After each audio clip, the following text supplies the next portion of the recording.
तुझे ये कौन समझाए। तेरे कदमों की आहट में बहुत से राज पिन्हा थे। रंगीले फूल खिलने के, हजारों जख्म सिलने के, तेरी आहट जो अपने साथ एक संदेश लाती थी।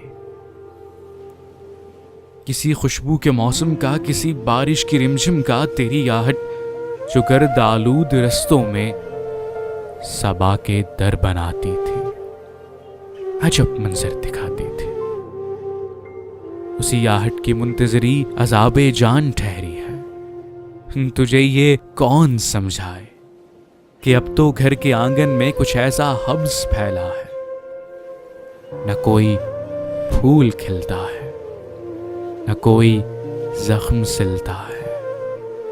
तुझे ये कौन समझाए, तुझे ये कौन समझाए।